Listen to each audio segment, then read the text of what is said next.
សួស្តីអ្នកនរគ្នាហ្នឹងហើយខ្ញុំជួបខ្ញុំម្ដងទៀតហើយថ្ងៃនេះខ្ញុំមកដាក់ចំណីពោះចឹងឆ្លៀតថតវីដេអូតិចដើម្បីឲ្យអ្នកទាំងអស់គ្នាបានមើលលេងចឹងណានិយាយពីការចិញ្ចឹមពោះវិញនិយាយទៅពោះស្រួលចិញ្ចឹមដូចខ្ញុំធ្លាប់និយាយដែរចឹងអ្នកទាំងអស់គ្នាសម្រាប់បងដែលគាត់ level អត់សូវមានពេលអីក៏អាចចិញ្ចឹមបានដែរព្រោះដោយសារពួកនេះមួយអាទិត្យអីស៊ីចំណីតែម្ដងទេហើយបើសិនជាគាត់ level អីអាចមួយខែអីក៏អត់ងាប់ដែរហ្នឹងសម្រាប់ពោះណាគ្រាន់ថាបើដល់មួយខែអីចឹងវាអាចស្គមប៉ុន្តែលក្ខណៈថាយូរម្ដងវាអត់អីទេហើយនេះជាចំណីកកដែលខ្ញុំ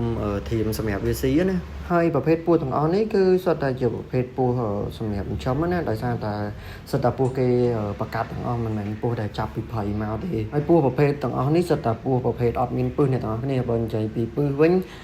អ្នកខ្លះគាត់នៅតែខ្លាចជាភាសាចាស់អញ្ចឹងគាត់ឃើញវីដេអូខ្ញុំភាគច្រើនខ្ញុំឃើញគាត់ខមមិន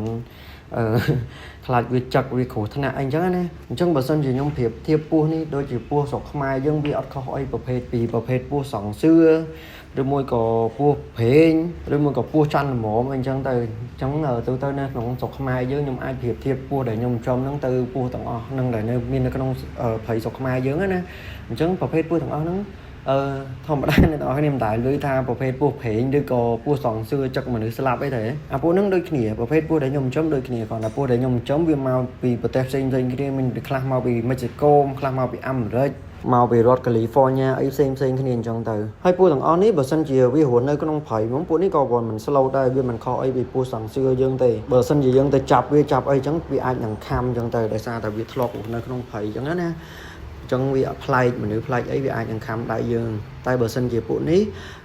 គេចិញ្ចឹមវាតាំងពីទូចមកទេជាទូទៅប្រភេទពោះដែលខ្ញុំចិញ្ចឹមនេះសិតតែពោះប្រភេទបកាត់ទាំងអស់អញ្ចឹងវាអាចនឹងសាំងនឹងមនុស្សនិយាយថាចឹងក៏បានដែរវាកើតមកភ្លាមគឺមនុស្សនេះឲ្យចំណីវាអញ្ចឹងវាអាចនឹងសាំងមួយមនុស្សបានច្រើនណាអញ្ចឹងសម្រាប់បងដែលចាប់អារម្មណ៍ចង់ចិញ្ចឹមពោះលេងឬមួយក៏ប្រភេទសត្វល្មូនអីផ្សេងទៀតដូចជាបកគួយដូចជាតើអីខ្ញុំមានទាំងអស់អ្នកនរគ្នាហើយសម្រាប់តម្លៃហើយព័ត៌មានផ្សេងគ្នាអាចតាក់ទងមក Telegram បានអរគុណ